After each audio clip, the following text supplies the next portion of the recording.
Hi, everyone, and welcome to this week's installment of Mish's Market Minute.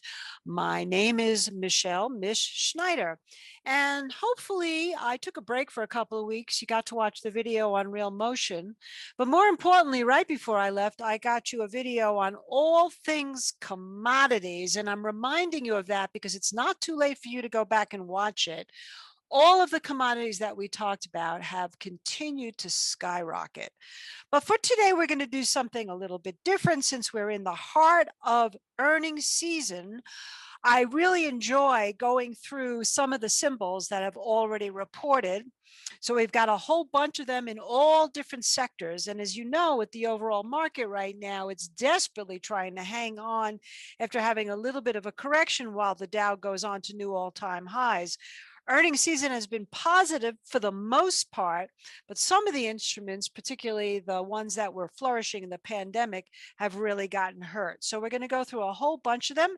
Here are the symbols. So you can see we start with Tesla and we end with W, Wayfair, which is something that's actually reporting after the day that I record, or in the afternoon of the day that I record. So now let's go to the charts. Okay, so as promised, let's start with Tesla here. And what's so interesting about Tesla is, number one, is it reported well, but a lot of the reason why was because of its Bitcoin. It sold out a lot of the Bitcoin it had bought, and that actually added to the bottom line profits. I wouldn't discount Tesla at any point in time. I never bet against Elon Musk, but I will say that 660, which has been a relatively pivotal area, which is now under the 50-day moving average, it's sitting right there as I'm talking to you, trading at 659.15. If you look at the overall chart formation, after it made its peak low here and an inside day followed by a breakout, never quite got to that low. So we have had higher lows. So what happens over the next couple of days is going to be really important for this stock. If it can manage to hold on to these most recent gains and not really get killed below 600, that would not be good for the stock. But more, I'd say stay in line with maybe this low right here, which is around 640. Between 640 and 660 would be a really good place for Tesla to build a base. And if that happens, and it gets back through the 50-day moving average, well, then now you have an actual decent risk for a stock as volatile as Tesla. If we go down here to Real Motion, you can see that the momentum has been waning for quite some time. Even when Tesla was still above the 50, it broke down under the 50. Another example of how absolutely fabulous it is to have this invisible indicator of momentum gauged through our Real Motion ACP plugin that we have with you guys at StockCharts. The other thing you can see is that this was taking leadership and then started to break down under the leadership just about the same time that it broke down under the 50. So once again, we also want to see not necessarily leadership, but at least this not continue to decline against the benchmark and maybe get back through that Bollinger Band. So I'd be saying 680 to 682 in Tesla, provided we stabilize it around 640 to 660.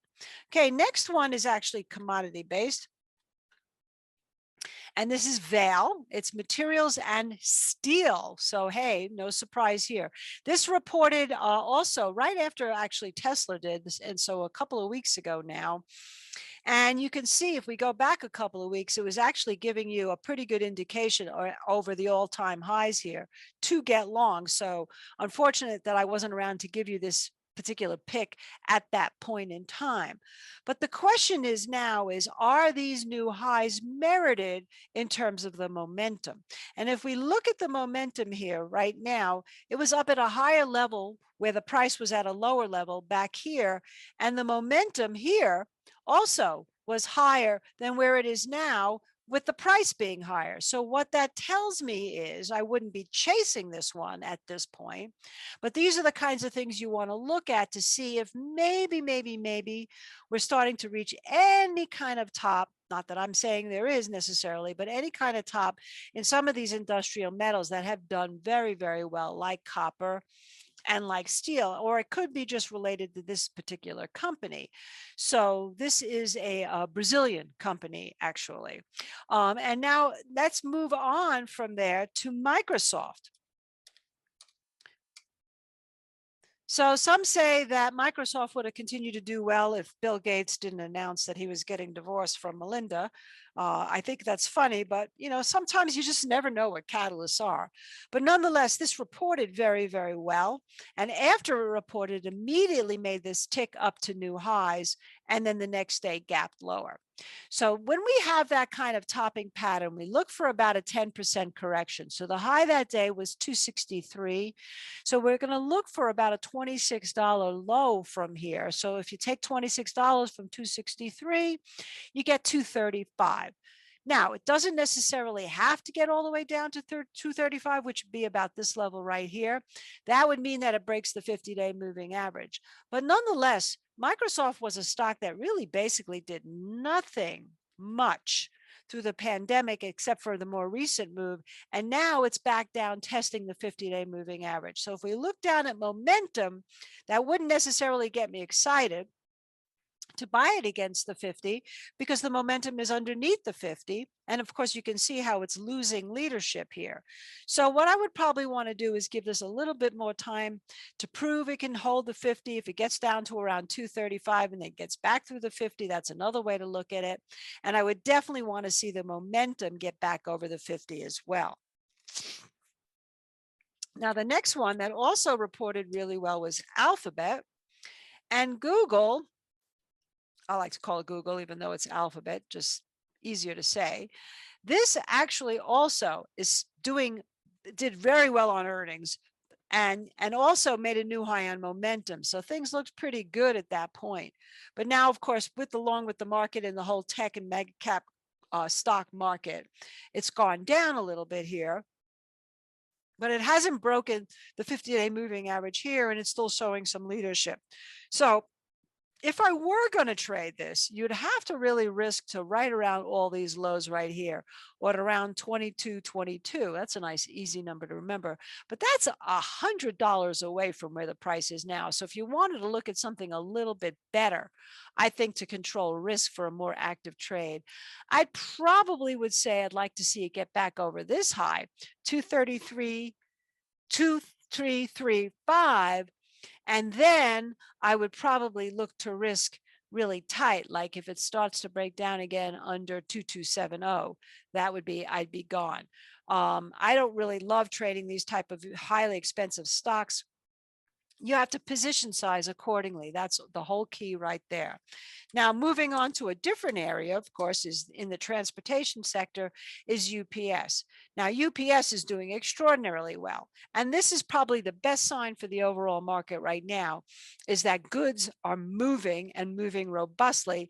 And so this was a great opportunity on the gap up to go long. And I've talked to you a little bit about gaps. When you get these breakaway gaps to new highs, all you have to do is find a point under the gap low to risk to. And in this case, you would have been getting in somewhere around 190 and you'd be making some nice money at this point. Question is, does this have more to go? Well, let's take a look at our momentum indicators. Okay, so these momentum indicators were higher here when the price was much lower. So look at what's happening here in the momentum. Even though it's over the 200, it is flatlining. What we want to see is another surge in momentum here. So I, again, wouldn't be chasing it at these levels. But more importantly, for information, it's telling you that the transportation sector and this level of the GDP is strong. And so far, all the doom and gloom doesn't really fly when you see these kind of numbers. Now, again, let's switch gears to solar technology. So this is a Sunrun, which also reported. Now, the reason why I'm showing you this one is because we are getting what I love is a 60+ day low reversal pattern.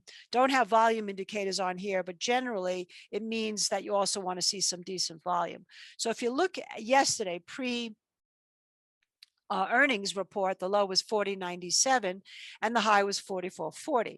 So currently it's trading at 46.26. It would have to close over 44.40, which right at this point looks like it will as of on a Thursday. And then using that same 10% rule, when there's a reversal from the top, you want to say that this might have a good, I don't know, $4 move at least. That would be 10%. So we're already past that just from yesterday's low. So if we take it from 44, we're talking about maybe up to around 48, 49, which means 50 would be a place. Now that doesn't mean it necessarily has to stop, but the way we like to do this is we like to risk to under the low here. And so in this case, you'd be risking about $6 to $7 by the time you get in, which means you really want to see that it can get to about $10 to $12 before you start taking off money. So that means it would have to get to 56 to 60, and it can, because that's where the 200-day moving average is. Momentum also needs to do a little bit of catch up here. It's actually quite in line. And look at this, it's gaining on the benchmark in terms of leadership. Okay, now let's switch gears again and go to Starbucks. Now the price of coffee is going up, which usually will affect Starbucks, because if they have to charge you more for a cup of coffee, that's going to affect them. And so right now they reported, and the momentum started to already show you some weakness. So would I be buying Starbucks? No. I would actually consider almost a short in Starbucks if coffee continues to do what coffee is doing, which is rising in price. And where would I go short in Starbucks? Well, we can already see that we have the motion under 50. I would say probably 2 breaks under the 50-day moving average, and you might actually see a move down to 100, maybe even down more closer to the 200-day 97. So I put this away in my store for potential short. Now GE also reported, look at the momentum here. This started breaking down under the 50-day moving average in momentum before the price did. So this is also not giving me any kind of warm fuzzy here to be long at this point. However, if we can get back down closer to these levels or closer to 12, we'll see what momentum does. Or you can say, you know what? I don't usually like to short stocks that are only trading about 13, but you can certainly go short with a risk to this high here at 13.40. So you can risk like 29 cents to see if you can get a move closer down to around 11 or 10.50. GE's had trouble in the past, and it got run up very quickly. So there you go. Now the next one, Apple, also reported well. You got this spike here after the report, nowhere near the all-time high. And the momentum for a moment in time got back over the 50, but you can see the momentum is weakening again in Apple, in that it is under the 50, but holding this Bollinger Band, and of course, not much leadership here. However, we actually bought a small position in Apple to use against the 50-day moving average, because we felt that it was a good shot to see if it holds 125, 126, to see if it can work its way back up, especially if NASDAQ continues to hold the 50 as well. As a mega cap growth stock, Apple is definitely a good place to be. And there was an announcement today that IBM is creating chip technology, which maybe Apple will hook up with, that gives your phone battery life for up to 4 days. So anything could happen. BP now going again to another industry, which is the oil and gas industry, also reported, and that did well. Look at the momentum, not quite at the highs yet, but neither is the price. So there's no divergence there, showing leadership. I like this one too. You're not that far away from the 50-day moving average. I would say if you were going to get involved at this point, I'd wait for it to take out 26.50 and risk about $1.50 to see if we can continue a move up $3 or higher to start taking profits. So this is probably one of my favorite ones. And then in the regional banks is Capital One Financial.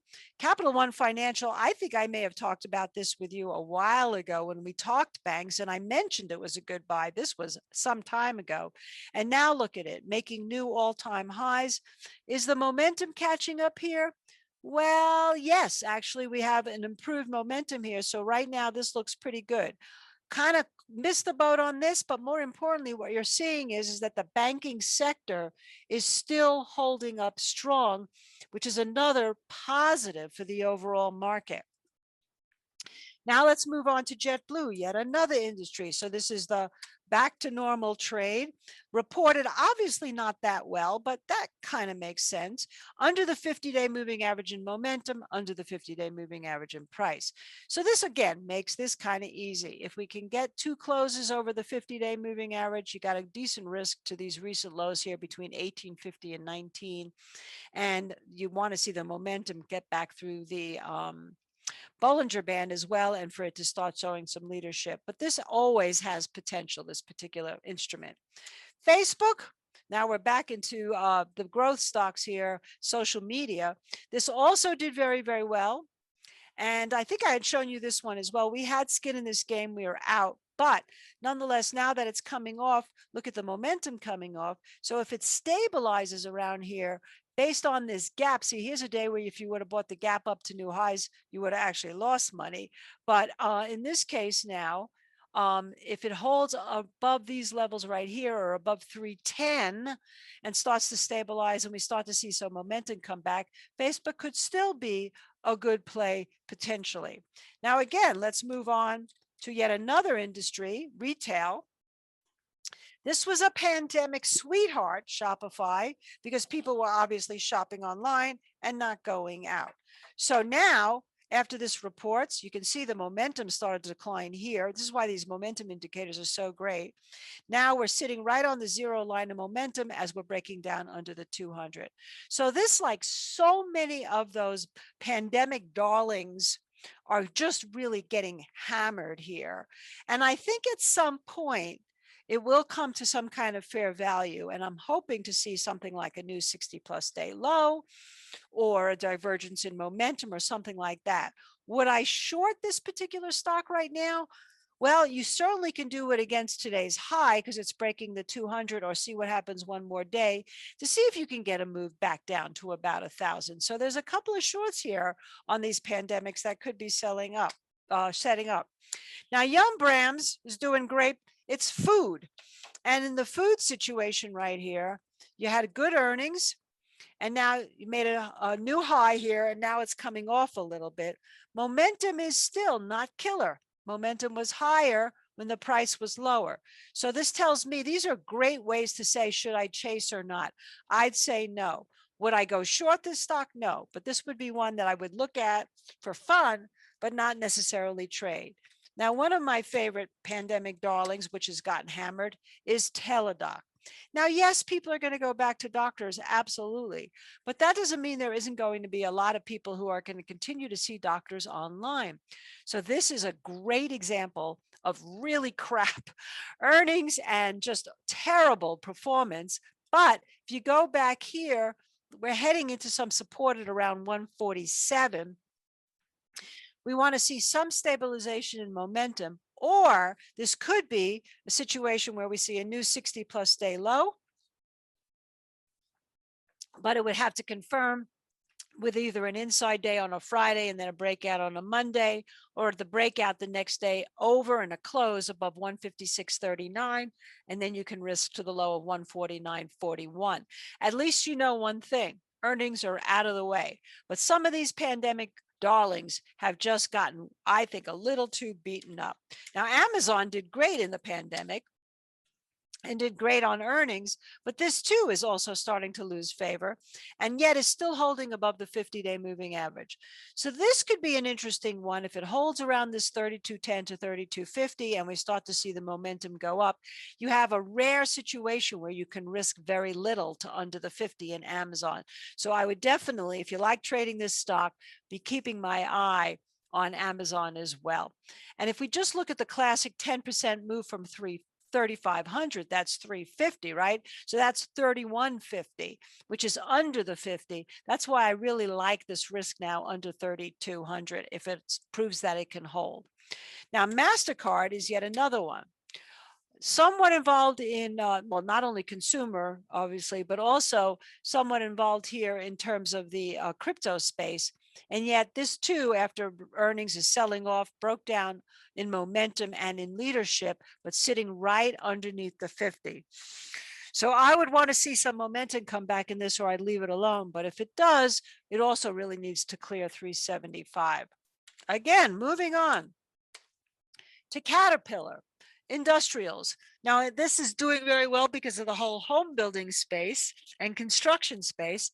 And again, has a new high here, but look at your momentum. Your momentum is very weak. So if you're thinking about buying Caterpillar at these levels, don't, because this is telling me that the price is running a little too rich compared to the momentum, even if it's showing leadership. Now, also note that when the price was lower, the momentum was higher. So this is definitely one that I would just stay away from. There's a couple of others that are far more interesting. Twitter, another one that reported, and look at that. Oh, but again, it had broken down under the 50, so it kind of gave you an indication that the prices shouldn't be followed to the upside.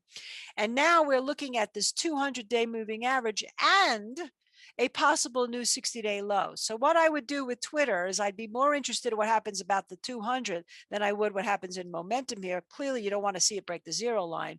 But again, if it holds 51.92, you would want to see either an inside day, or if it's going to be a bigger day, it has to close on Friday over 53.63, and then you can risk under that 51.90, another good tight risk if you believe in Twitter. Now, PayPal reported more recently. This, of course, is tied also to the cryptocurrency space. And you can see that momentum also started to wane, now is starting to show a little bit of signs of life, but it still has to clear that Bollinger Band here, even though it's clearing, or at least tried this morning to clear the 50-day moving average. So again, make this easy, get two closes over the 50, see a little bit of improvement in momentum, and you got a good risk to under today's low at 245. Few more left here. Let's see how I'm doing on time. Oh, I'm doing great on time. Uber.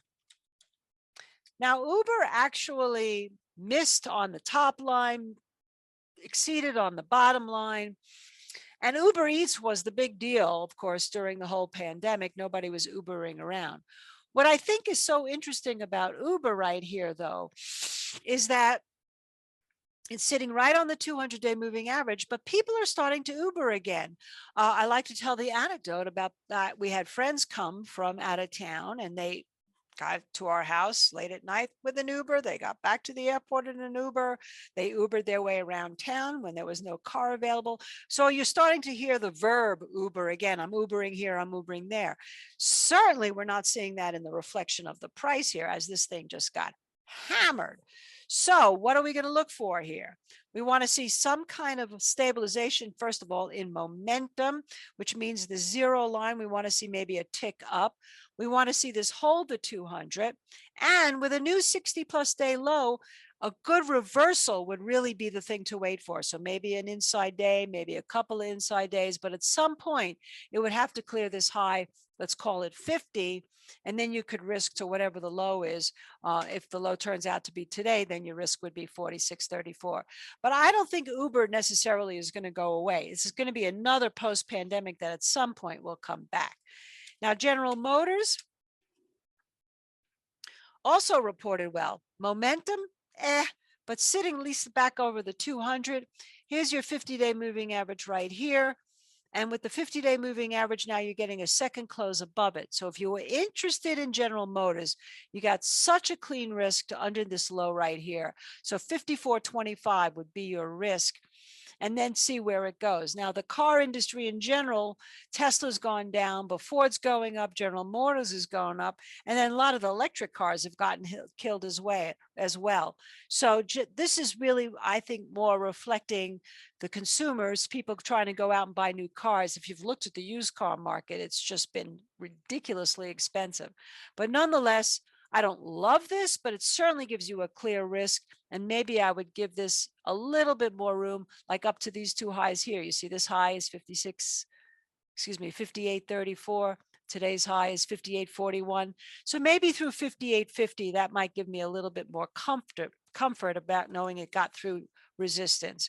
Another one that got killed in the retail e-commerce space is Etsy. Look at that. So this is what could turn out with those that sit on the 200-day moving average, like what I showed you with Twitter could turn out to break the 200-day moving average. Again, we're setting up for a new 60-plus day low, but look, this broke the zero line. So this just looks terrible, really bad. I feel sorry for the company, but on the same token, this thing was the one that excelled during the pandemic. So this just tells you how right now the hedge funds are leaving all these stocks and looking for things elsewhere. And here's another classic one. This is a company I love, the FSLY technology. Look what happened to this thing, though, after earnings. Just got killed. It hasn't traded down at these levels since last May or June. So a year ago, it's trading at yearly lows. I'd let this one go until something spectacular happens, like a reversal pattern. But my bigger point is that all these pandemic trades with Zoom coming up are really been killed. And I'm going to show you one more that actually reports after I talk to you that I am interested in for also different reasons. Wayfair. Wayfair is a consumer discretionary home improvement. Did great during the pandemic because people were staying home and shopping and fixing up their houses. And it reports tonight, as a result, it actually already made this low right here and is having the reversal, but you got to wait for the actual earnings. So what you want to see is momentum to get back over the zero line, ideally over the dotted line or the Bollinger Band. You want to see this get back over 300. Then I would take a much tighter risk. I mean, you could risk all the way down to under 260, but that's a $40 risk. I would almost say at this point, if it breaks out over 300, you would risk to under today's low at 277. That's about as tight as you're going to get it. So like a $23 risk, but this thing will move. If it's good, it'll head up to 350 or higher. So I hope that's it. You can see now that we've got Tesla trying to hold here, although it's under 660. The commodities looking a little bit, particularly with Vail, overvalued. Google is a maybe. Microsoft needs to do more work. Sunrun, interestingly enough, looks like maybe one of the better picks. StarBucks, of course, looks like a potential short along with GE. Apple, as I mentioned to you, we're long now, but a lot's going to depend on what happens to the market. Banks running a little rich. I keep my eyes on the airlines. I keep my eye on Teladoc and some of the ones that could still perform well post-pandemic, like W, as I just mentioned, and also keep your eye here also on the possibility that Uber turns around. Okay, that's it. Thanks so much for watching. You all have a great week, and bye for now. Hey, Grayson Rose here with StockCharts. Thank you so much for watching. I hope you enjoyed that video. If you did, consider giving it a like down below, maybe leave us a comment, and if you're new to the channel, you can subscribe at the link up above. We're gonna bring you daily content from an incredible collection of technical analysts and financial experts.